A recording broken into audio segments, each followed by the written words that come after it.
Hello students, कैसे आप सभी का आपके अपने इस यूट्यूब चैनल ऑल मैथ्स चीजें पर तहे दिल से स्वागत है। स्टूडेंट्स, कक्षा 11 गणित का चैप्टर नंबर पहला समुच्चय सेट्स मैंने स्टार्ट कर रखा था और चैप्टर नंबर पहले समुच्चय के इससे पहले 4 पार्ट कंप्लीट पूरे हो चुके हैं, जिसमें मैं लगातार चलते हुए आपकी प्रश्नावली 1.1 के क्वेश्चन नंबर 2 तक मैंने इससे पीछे वाले पार्टों में कंप्लीट करवा दिया है। मैं लगातार चलते आ रहा हूं और प्रत्येक पार्ट वाइज वीडियो बना रहा हूं, तो पार्ट वाइज आप वीडियो को जरूर से देखें, जिससे आपके स्टूडेंट से कंप्लीट पूरा समझ में आएगा। और मैंने उन 4 पार्टों को और चैप्टर नंबर पहले के जितने भी पार्ट बनेंगे उन सभी पार्टों को चैप्टर नंबर पहले के अलग से प्लेलिस्ट बनाकर उस प्लेलिस्ट में लगा दिया है और प्लेलिस्ट का लिंक आपको इसी वीडियो के डिस्क्रिप्शन बॉक्स में या फिर आई बटन पे मिल जाएगा। तो वहां पे जाके आप उन 4 पार्टों को आपने नहीं देखा तो जरूर से स्टूडेंट्स उन 4 पार्टों को लगातार देखें। और चैप्टर नंबर पहला समुच्चय का ये पार्ट नंबर 5वां है, जिसमें मैं लगातार चलते हुए प्रश्नावली 1.1 का प्रश्न नंबर 30 से इस वीडियो में स्टार्ट करूंगा। तो वीडियो के आप अंत तक जरूर बनी रहिए और साथ ही वीडियो को कक्षा 11 के आपके अन्य स्टूडेंट्स तक वीडियो को जरूर शेयर कीजिए, ताकि वो भी वीडियो की मदद से लगातार अपना सिलेबस पूरा कर सके। चलते हैं, वीडियो को स्टार्ट करते हैं। आपकी प्रश्नावली 1.1 का प्रश्न नंबर 30 से वीडियो को स्टार्ट करेंगे।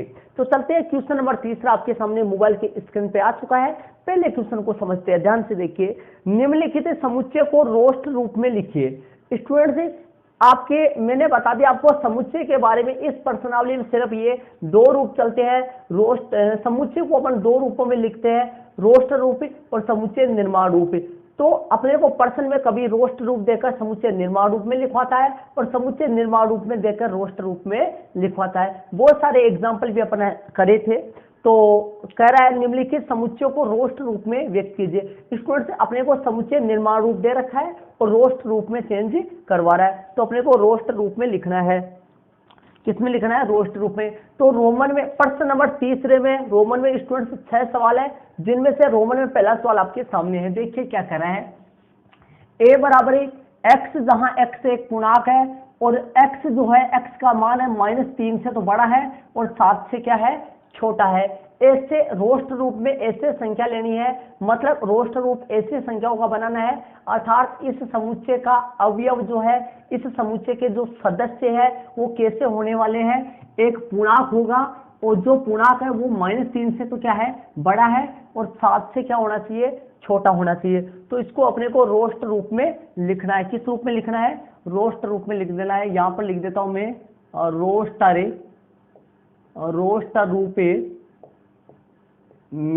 रोस्ट रूप में और a बराबर बताइए x जहां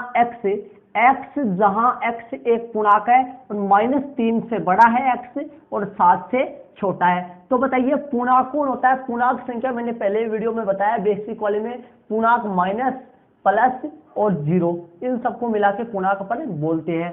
तो -3 से तो बड़ा, तो -3 से बड़ा -2 होता है, -1 होता है और 0 होता है। 1, 2, 3, 4, 5 और 6, क्योंकि प्रश्न में बोला है 7 से छोटा। -3 से तो बड़ा और 7 से छोटा। x जहां x एक पूर्णांक है और वो x का मान -3 से तो बड़ा है लेकिन 7 से क्या है? छोटा है। तो अपने पास आ गया -2, -1, 0 और 1, 2, 3, 4, 5, 6। 7 नहीं आया क्योंकि 7 से छोटा ही होना चाहिए। कितना होना चाहिए? 7 से छोटा ही होना चाहिए। तो ये कुल मिलाकर ये आ गए अपने पास 3 और ये हो गए 3 और 3 6, 9 अवयव हो गया। ये जो समुच्चय है इसके 9 अवयव हो गए, टोटल 9 सदस्य हो चुके हैं। रोमन में दूसरा अपन करते हैं। रोमन में दूसरा ध्यान दीजिए, b बराबर रोमन में दूसरा आपके सामने है। मतलब ये समुच्चय निर्माण रूप दे रखा है और इसको रोस्ट रूप में चेंज करना है। रोस्ट रूप का दूसरा नाम सारणीबद्ध रूप या सूचीबद्ध रूप भी अपन कहते हैं। तो अपने को समुच्चय निर्माण रूप दे रखा है, इसको रोस्ट रूप या फिर सारणीबद्ध रूप या सूचीबद्ध रूप में इसको व्यक्त करना है। दूसरे में चलते हैं। b बराबर x जहां x संख्या 6 से कम एक प्राकृत संख्या है। प्रश्न में देख लीजिए, आपके सामने बुक है, बुक खोल लीजिए और बुक में देख लीजिए, प्रश्न सेम ही आपके मिलेंगे। x जहां x संख्या 6 से कम एक प्राकृत संख्या है। संख्या 6 से कम एक प्राकृत संख्या है। x जहां x संख्या 6 से कम एक प्राकृत संख्या, तो x जहां x संख्या 6 से कम एक प्राकृत संख्या है, तो स्टूडेंट से रोस्ट रूप में इसको चेंज करना है। ये अपने को समुच्चय निर्माण रूप में दे रखा है, तो रोस्ट रूप में अपन चेंज कर देते हैं। तो यहाँ पर लगा देता हूं अतः रोस्ट रूप में। कौन से रूप में? रोस्ट रूप में। और रोस्ट रूप के दो नाम और होते हैं। कौन से होते हैं? दो नाम और होते हैं, सूचीबद्ध रूप या सारणीबद्ध रूप। मैं बार बार बोल रहा हूं, आप ध्यान लीजिए, मैंने बेसिक वाले वीडियो में कंप्लीट पूरा करवाया था। रोस्ट रूप के दो नाम और होते हैं, सूचीबद्ध रूप या सारणीबद्ध रूप। तो अतः रोस्ट रूप में, तो रोस्ट रूप अपन लिख देते हैं b बराबर रोस्ट रूप में क्या चलता है? केवल संख्या चलता है, कोमा लिखिए, और कोई भी अवयव डबल बार नहीं आएगा, इस बात का ध्यान रखना। क्या बोला है? x जहां x संख्या 6 से कम एक प्राकृत संख्या है। तो बताइए 6 से कम एक प्राकृत संख्या कौन कौन सी होती है? प्राकृत संख्या नेचुरल नंबर जो होता है वो 1 से स्टार्ट होता है। तो बताइए 1, 2, 3, 4, 5 और 6 से कम बोला है, तो 1 से लेकर 5 तक ही आएंगी। 1 से लेकर कहां तक आएंगी? 5 तक ही आएंगी। 1 से लेकर 5 तक के नंबर आएंगे। 6 से कम बोला है, 6 इसलिए नहीं आया है।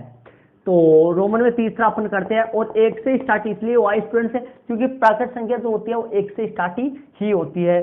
सी वाले में अपन रोमन में तीसरे में चलते हैं। सी बराबर दे रखा है x जहां x, सी क्या दे रखा है? x जहां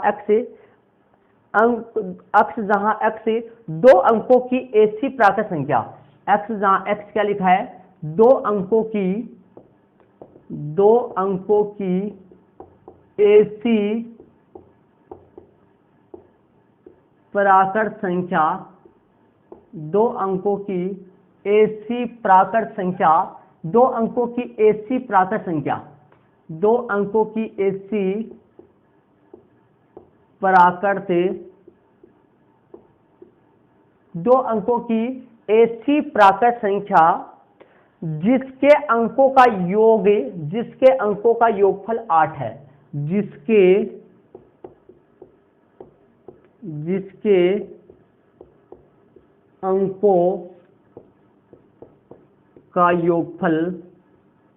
जिसके अंकों का योगफल 8 है।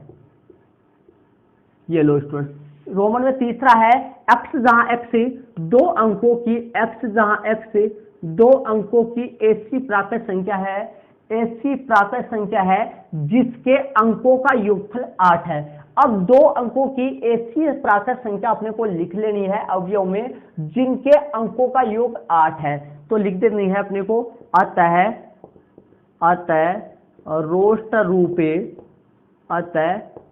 रूप में, और सी रोस्ट रूप में। तो ऐसी प्राकृत संख्या बताओ 2 अंकों की होनी चाहिए। ऐसी प्राकृत संख्या बताओ जो 2 अंकों की होनी चाहिए, और जिनके अंकों का योगफल, उन दोनों अंकों का योगफल 8 होना चाहिए। मतलब 10 से लेकर 99 तक होती है 2 अंकों की संख्या, जिनके अंकों का योगफल कितना होना चाहिए? 8 होना चाहिए। ऐसी 2 अंकों की संख्या आपको बतानी है।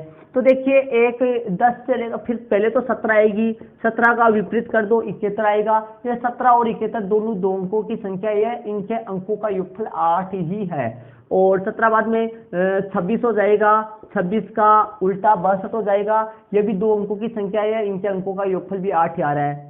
और 3 वाली में देखे जाए तो 3 वाली में 35 हो जाएगा, और उल्टा हो जाएगा 35 का उल्टा हो जाएगा 53 हो जाएगा, और 44 हो जाएगा। 44 के बाद में 5 वाली में 53 ले लिया है, 6 वाली लाइन में 62 ले लिया है, 7 वाली लाइन में 71 अपन ले लिया है, और 8 वाली लाइन में 82 ले लेंगे। 8 वाली लाइन में 28 में 2 अंकों की संख्या नहीं है, तो इसके बाद में 80 एक आ जाएगा। 80 भी 2 अंकों की संख्या है। तो कुल मिलाकर अपने को ऐसी प्राकृत संख्या लेनी है, ये 2 अंकों की ऐसी संख्या लेनी है जिनके अंकों का योगफल कितना होना चाहिए, 8 होना चाहिए। तो अपने पास 3 और 3 6, 2 8 होगी, ये अपने पास यही आएंगी। और ऐसी 2 अंकों की संख्या और कोई भी नहीं है जिनके अंकों का योगफल कितना हो रहा हो, 8 आ रहा हो। 3 और 3 6, 6 2 8, 3 और 3 6 2 8, ये इसका रोमन में तीसरा हो गया। इसको आप अपनी नोटबुक को जरूर ऐड कर लीजिए स्टूडेंट्स। प्रश्न नंबर तीसरे में रोमन में कुल मिलाकर 6 क्वेश्चन है, तो रोमन में 3 तक के क्वेश्चन मैंने कर दिया है। तीसरे क्वेश्चन में रोमन में 3 हो गए हैं। अपने को प्रश्न में क्या दे रखा था स्टूडेंट्स, प्रश्न में समुच्चय निर्माण रूप दे रखा है और अपने इसको रोस्ट रूप में चेंज कर रहे हैं। तो इसको आप अपने नोटबुक को ऐड कर लीजिए। चलते हैं रोमन में चौथा करते हैं। तो चलते हैं स्टूडेंट्स, रोमन में चौथा अपन करते हैं। मैंने ऐड कर लिया है। देखिए रोमन में चौथा क्या है। रोमन में चौथा देखिए डी बराबर है समुच्चय डी जो दे रखा है। मैंने पहले ही बेसिक वाले वीडियो में बताया था कि समुच्चय को कैपिटल ए से लेकर जेड तक के अक्षरों से व्यक्त किया जाता है। तो इसीलिए डी बराबर ई बराबर एफ बराबर है। तो डी बराबर एक्स, जहां एक्स एक अभाज्य संख्या है जो 60 की भाजक है। तो स्टूडेंट्स 60 की भाजक है, तो ध्यान से देखिए 60 का यदि अपन अभाज्य गुणनखंड करें, ध्यान से देखिए 60 का यदि अपन अभाज्य गुणनखंड करेंगे तो 2 का इसमें देंगे तो 30 आएगा, 2 का फिर देंगे तो 15 आएगा, 15 में 3 का देंगे तो 5 आएगा, 5 में 5 का चला जाएगा। तो बताइए 60 के एक्स, जहां एक्स एक अभाज्य संख्या है, एक अभाज्य संख्या जो 60 की भाजक है। तो बताइए 60 के भाजक कौन कौन हो गए, 2 3 और 5। ये इस समुच्चय के अवयव होंगे, ये इस समुच्चय डी के सदस्य होंगे, ये इस समुच्चय डी के एलिमेंट्स होंगे, अवयव होंगे, सदस्य होंगे। एलिमेंट्स इनको इंग्लिश में बोलते हैं, अवयव हो, एलिमेंट्स हो। तो बताइए 2 3 5 आ गए, लेकिन ये 2 डबल बार आ रहा है तो इसमें डबल बार नहीं लिखना है। समुच्चय को रोस्ट रूप में लिखते वक्त कोमा लगाते जाना है, कोई भी सदस्यों को डबल बार नहीं लिखना है। तो ये आपको नहीं लिखना है, ये मैंने समझाने के लिए आपको करवाया है। तो ये आगे 2 3 5 इसमें आएगा। तो रोमन में करते हैं पांचवा, ई बराबर ट्राइगोनोमेट्री शब्द के सभी अक्षरों का समुच्चय। स्टूडेंट्स मैं आपको बता देता हूं, यहां पर ये डी जो समुच्चय है, ये जो डी जो समुच्चय, ये समुच्चय निर्माण रूप में है और इसको अपने को रोस्ट रूप में चेंज करना था, जो मैंने कर दिया। लेकिन ये जो ई समुच्चय है, ये समुच्चय निर्माण रूप में नहीं है, क्योंकि इसके देखो मंजिला कोष्ठक नहीं लगा हुआ है। ये सिर्फ वैसे लैंग्वेज टाइप में या कथन के टाइप में समुच्चय है कि ट्राइगोनोमेट्री शब्द के सभी अक्षरों का समुच्चय। इसको अपने को रोस्ट रूप में चेंज करना है। तो बताइए इस ट्राइगोनोमेट्री शब्द जो है, इसके जो जो अक्षर आए वो इसमें डाल देने हैं और किसी भी अक्षर को डबल नहीं लिखना है और बीच में कोमा लगाते जाना है। चलते हैं, लिखते हैं, टी कोमा टी लगा देना है, टी के बाद में कोमा और आर, फिर कोमा आई लगा देना है, आई के बाद में जी आ रहा है, किसी को डबल नहीं लिखना, ध्यान रहे किसी को भी डबल नहीं लिखना। जी के बाद में ओ आ रहा है, ओ के बाद में एन आ रहा है, लिख देंगे, एन के बाद में फिर ओ आ रहा है तो नहीं लिखेंगे, एम आ रहा है, लिख दो, एन के एम आ रहा है, एम के बाद में ई आ रहा है, ई को लिखना है, ई को लिखना है, ई के बाद में टी आ रहा है, टी पहले लिख दिया था, नहीं लिखना है, टी के बाद में आर आ रहा है, आर भी पहले लिख दिया था, डबल बार नहीं लिखना है, और लास्ट में वाई आ रहा है जिसको अपने को लिख देना है। ये वाला बन गया TRIGONMEY। ध्यान से देखिए, इसमें स्टूडेंट्स टोटल शब्द थे 3 और 3 6 और 3 9, 9 और 3 12। इसमें कितने हो गए, 3 3 6 3 9 हो गए, मतलब उसमें 12 थे लेकिन इसमें 9 ही हो गए, क्योंकि ध्यान से देखिए इसमें आर डबल बार था और आपका आई तो नहीं था, ओ डबल बार था और आपका टी डबल बार था। तो 3 अक्षर इसमें कम हो गए, इसमें 12 थे, इसमें 9 हो गए। कितने हो गए, इसमें 9 हो गए, इसमें कितने थे, टोटल 12 थे। तो हो गए आपके सामने पांचवा, ये ट्राइगोनोमेट्री शब्द के जितने अक्षर है उन अक्षरों से बना समुच्चय है और समुच्चय का कौन सा रूप है, रोस्ट रूप है। चलते हैं रोमन में अपन छठा करते हैं। रोमन में जो छठा है वो करते हैं, तीसरे का रोमन में छठा, ये छठवा है। एफ बेटर शब्द के सभी अक्षरों का समुच्चय। तो सेम ऊपर वाले जैसा ही है, किसी को डबल नहीं लिखना है, किसी अक्षर को डबल नहीं लिखना। बी ई टी, ई वापस आ गया, नहीं लिखना है आर, तो यही इसका बनेगा students B E T R. तो इसमें टी डबल आर आ रहा है, ई डबल आर आ रहा है, जो कि मैंने नहीं लिखा है, बी ई टी आर ही बनेगा। तो ये स्टूडेंट्स रोमन में छठा हो गया। ये मैंने आंसर लगा दिया प्रश्न नंबर कौन से का, तीसरे का, एक साथ आंसर लगा दिया है, आप अलग अलग भी लगा सकते हो। तो ये हो गया आपके प्रश्न नंबर तीसरे में। रोमन में कुल 6 सवाल थे जिनको मैंने आपको कंप्लीट पूरा करवा दिया है। तो साथ ही स्टूडेंट्स आपके समझ में आ रहा है नहीं आ रहा है, कमेंट जरूर से कीजिए। तो चलते हैं आगे अपने प्रश्न नंबर 4 में चलते हैं। इस प्रश्न में क्या था स्टूडेंट्स, अपने को समुच्चय निर्माण रूप दिया था और रोस्ट रूप में चेंज करवाया था। आगे वाला प्रश्न में चलते हैं, प्रश्न नंबर 4 में अपन चलते हैं। इसको आप अपनी नोटबुक में जरूर ऐड कर लीजिए और साथ ही अपनी नोटबुक में आप आंसर जरूर से मैच कर लेना स्टूडेंट्स। आप अपने खुद देख लेना कि आंसर सही है या फिर गलत है। चलते हैं प्रश्न नंबर 4 में। तो स्टूडेंट्स चलते हैं प्रश्न नंबर 4 में। प्रश्न नंबर 4 आपके सामने मोबाइल की स्क्रीन पे आ चुका है। पहले क्वेश्चन को समझेंगे, देखिए क्वेश्चन, देखते हैं क्या बोल रहा है क्वेश्चन में। निम्नलिखित समुच्चय को समुच्चय निर्माण रूप में व्यक्त कीजिए। स्टूडेंट्स इससे पीछे वाले क्वेश्चन में क्या था, अपने को समुच्चय निर्माण रूप में दे रखा था समुच्चय को और रोस्ट रूप में चेंज करवा रहा था। समुच्चय निर्माण रूप दे रखा था, रोस्ट रूप में बदलवा रहा था। प्रश्न नंबर 4 में क्या है, रोस्ट रूप दे रखा है, रोस्ट रूप दे रखा है और समुच्चय निर्माण रूप में चेंज करवा रहा है। तो रोस्ट रूप में देखो दे रखा 3, 6, 9, 12, इसको अतः लगा के अतः समुच्चय निर्माण रूप में आपको लिखना है। अतः समुच्चय निर्माण रूप में ए बराबर है, ए वैसे दे नहीं रखा था, मैंने लिख दिया है, कोई गलती नहीं है समुच्चय को ए बी सी डी के रूप में लिखने से। तो अपने को समुच्चय निर्माण रूप में लिखना है। देखिए कैसे लिखेंगे, ध्यान से समझने की कोशिश कीजिए। यहाँ पर 3 आ रहा है, यहाँ पर 6 आ रहा है, यहाँ पर 9 आ रहा है, यहाँ पर 12 आ रहा है ना। तो देखिए 3 गुणा 1, ध्यान से देखिए, 3 को मैं लिख सकता हूँ 3 गुणा 1, 6 को भी लिख सकता हूँ, ध्यान से देखिए मैंने 3 ले लिया, 3 को 3 गुणा 1 लिख सकता हूँ, 6 ले लिया, 6 को 3 गुणा 2 लिख सकता हूँ, 9 ले लिया, 9 को 3 गुणा 3 लिख सकता हूँ, 12 ले लिया, 12 को 3 गुणा 4 लिख सकता हूँ। तो ऐसे बताइए, दिमाग लगाने की कोशिश कीजिए, ये जो 3 है वो 1 2 3 4 से गुणा हो रहा है, कितने से गुणा हो रहा है, 1 2 3 4 से गुणा हो रहा है। तो बताइए यहाँ पर जो नंबर आ रहा है, यहाँ पर जो नंबर आ रहा है, अर्थात ये x माना जाएगा और x बराबर 3n आएगा। क्या आएगा, ध्यान से देखिए, ये प्राप्त हुआ अपने को, क्या प्राप्त हुआ, x बराबर 3n। कैसे, इसको x मानेंगे और ये 3 का 3 चलता रहेगा, n आएगा यहाँ पर। अब n का नंबर कहाँ से कहाँ तक चल रहा है, n का नंबर कहाँ से कहाँ तक चल रहा है, बताइए n कहाँ से कहाँ तक चल रहा है, 1 2 3 4, n का मान चल रहा है 1 से लेकर 4 तक। कहाँ से लेकर कहाँ तक, 1 से लेकर 4 तक। तो अपने को लिख देना है, कैसे लिखना है, x जहां x, समुच्चय निर्माण रूप कैसे आता है, x जहां x।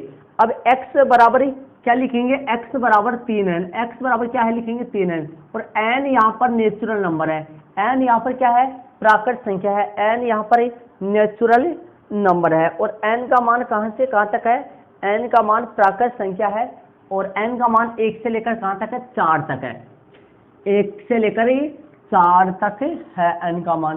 तो कैसे समझेंगे, ध्यान से देखिए, n का मान 1 से लेकर 4 तक है, और या ऐसे ना लिखना चाहो तो n का मान 1 से लेकर 4 तक है, और डायरेक्ट आप ऐसे भी लिख सकते हो, और 1 से बड़ा, n जो है n का मान है वो 1 से बड़ा और 1 के बराबर, n जो है वो 1 से बड़ा और 1 के बराबर, और 4 और 4 से छोटा, ये n का मान होगा। ये इसका समुच्चय निर्माण रूप होगा। कैसे, देखिए n का मान यहाँ x बराबर 3n है, अब n का मान क्या क्या रख पाऊंगा, 1 रख दूंगा यहाँ, तो n का मान यहाँ 1 रखो, 3 गुणा 1 3 आ जाएगा, n का मान यहाँ 2 रखो, 3 दूनी 6 आ जाएगा, n का मान यहाँ 3 रखो, 3 क्या 9 आ जाएगा, n का मान 4 रखो, 3 चौक 12 आ जाएगा। तो n का मान 1 हो सकता है। देखो या इसका मतलब तो क्या हुआ कि भाई ये बड़ा है, इसके नीचे लगा दे तो इसका मतलब ये हुआ वो खुद भी आ रहा है। तो बताइए n का मान 1 हो सकता है और 1 से बड़ा हो सकता है, n का मान 4 हो सकता है और 4 से छोटा हो सकता है। ये इसका समुच्चय निर्माण रूप आ चुका है। आगे अपन चलते हैं स्टूडेंट्स, आगे वाला अपन लिखते हैं 2 4 8 16 32। तो दिमाग लगाइए, 2 को 4 को 8, 2 4 8 16 32 ऐसे चल रहा है। तो इसको मैं लिख दूंगा 2 की घात 1, इसको मैं लिख दूंगा 2 की घात 2, इसको मैं लिख दूंगा 2 की घात 3, ध्यान से सुन लीजिए, इसको 2 की घात 4, इसको 2 की घात 5, समझ रहे होंगे। तो इसी तरीके से चलते चलते ये x आ रहा है और ये 2 की घात n चल रहा है। क्या चल रहा है? 2 की घात n चल रहा है, समझ रहे होंगे। और n का मान कहां से कहां तक आएगा? n का मान आएगा 1 2 3 4 5, n का मान आएगा 1 से लेकर 5 तक। पीछे वाले में n का मान 1 से लेकर कहां तक आ रहा था? 4 तक। इसमें n का मान आएगा 1 से लेकर 5 तक। x जहां x बराबर 2 की पावर n, 2 की पावर n और 2 की पावर n, और n का मान कहां से कहां तक चलेगा? n का मान चलेगा आपका 1 से लेकर 5 तक। इसमें तो 4 तक चल रहा था, इसमें 1 से लेकर 5 तक, क्योंकि इसमें 4 अवयव थे, इसमें 5 अवयव है, तो 1 से लेकर 5 तक चलेगा। इसमें n का मान कहां से कहां तक चलेगा? 1 से लेकर 5 तक इसमें n का मान चलेगा। तो अपन क्या लिख देंगे? 1 बड़ा है बराबर है n से, n का मान 1 के बराबर है, 1 से बड़ा है, और छोटा है बराबर है 5 से। ये आपका इसका समुच्चय निर्माण रूप आ चुका है। चलते हैं आगे, देखिए इसमें चलते हैं रोमन में तीसरे में। रोमन में तीसरा अपन करते हैं, रोमन में तीसरा में देखिए, रोमन में तीसरा अपन करते हैं, ध्यान से देख लीजिए। और बीच में प्राकृत संख्या लगाना चाहो तो n अभी लिखा था मैंने थोड़ी देर पहले, यहाँ पर याद होगा आपको, n बिलोंग करेगा n में, n बिलोंग टू n। तो यहाँ पर क्या लिखेंगे? 5, इसको देखो कैसे करेंगे, 5 25 125 625। इसमें कितने अवयव है? 125, 5 25 125 625। इसमें 4 अवयव है, तो इसको क्या लिख पाएंगे? देखिए इसको लिखूंगा 5 की पावर 1, 5 की पावर 2, 5 की पावर 3, 5 की पावर 4। सेम इसको इसके जैसे लिखूंगा, यहाँ पर 2 की पावर में चल रहा है, ये 5 की पावर में चल रहा है, ये 5 अवयव है, ये नीचे वाले 4 अवयव है। तो यहाँ पर लिखूंगा x जहां x 5 की पावर n, x जहां x 5 की पावर कितना आ रहा है? 5 की पावर n आ रहा है। x जहां x 5 की पावर n है, और n जो है n यहाँ n जो है वो बिलोंग कर रहा है प्राकृत संख्या को, और n 1 से बड़ा है बराबर है n, और छोटा है बराबर है 4 के। ये इसका आंसर आ चुका है। तो स्टूडेंट्स ध्यान दीजिए, यहाँ पर क्या हो रहा है कि n का मान 1 से लेकर 4 तक का है, मतलब n का मान 1 से लेकर कहाँ तक का है? 4 तक का है, मतलब n का मान बराबर है 1 के, और 1 से बड़ा है और छोटा है बराबर है किससे? 4 से। ये आपका रोमन में तीसरा हो गया। ये आप लिखे, ये नहीं लिखे कोई गलती नहीं होगा, ये उसमें भी लिख सकता हूँ, उसमें भी लिख सकता था, इसमें मैंने लिख दिया, उसमें नहीं लिखा है, कोई गलती नहीं होगा इससे, क्योंकि n का मान आप 1 ले रहे हो और 1 से बड़ा ले रहे हो, और 4 ले रहे हो, 4 से छोटा ले रहे हो, मतलब n का मान 1 2 3 4 तक आ रहा है। अब 5 की घात n का मान 1 लगाओ 5 आ जाएगा, 5 की घात 2 लगाओ, 5 की घात 2 25 होता है, 5 की घात 3 125 होता है, 5 की घात 4 625 होता है। ये रोमन में 3 तक के कंप्लीट हो चुके हैं, इनको आप अपनी नोटबुक में ऐड कर लीजिए। चलते हैं रोमन में चौथा करते हैं। तो रोमन में चौथा अपन करते हैं स्टूडेंट, देखिए रोमन में चौथा किस तरीके से होगा। ये अपने को रोस्टर रूप दे रखा है, इसको समुच्चय निर्माण रूप में अपने को चेंज करना है। देखिए 2 4 6, तो 2 4 6, इससे पीछे भी सवाल ऐसे आया था 2 4 6 8, इससे पीछे भी आया था 2 4 6 8 दूसरा रोमन में, ये 2 4 6 है। तो देखिए 2 4 6 ये सम संख्या दिखाई दे रहा है आपको, क्या दिखाई दे रहा है? सम संख्या। तो लिख देंगे अपन x जहां x जहां x एक सम प्राकृत संख्या, एक सम प्राकृत संख्या है। x जहां x एक सम प्राकृत संख्या है, x जहां x एक सम प्राकृत संख्या है। तो सम प्राकृत संख्या ये 2 4 6 8, तो पीछे वाले सवाल में 2 4 6 नहीं था, पीछे वाले सवाल में 2 4 रोमन में जो दूसरा था, इसी प्रश्न का रोमन में दूसरा था जो मैंने इसी वीडियो में अभी थोड़ी देर पहले करवाया है, उसमें 2 4 8 16 32 था वहां पर, लेकिन यहाँ पर 2 4 6 मतलब सम प्राकृत संख्या है। देखो सम संख्या आ रही है और लगातार चल रही है डैश डैश, और यदि डैश डैश नहीं होता, लगातार नहीं चलती, तो यहाँ लिमिट हो जाती, जैसे अभी अभी डाल रहे थे n का मान 1 से लेकर 4 तक वो हो जाता, लेकिन ये तो लगातार चल रही है। इसमें देखिए 1 4 9, तो ये पूर्ण वर्ग संख्या चल रही है। कौन सी संख्या चल रही है?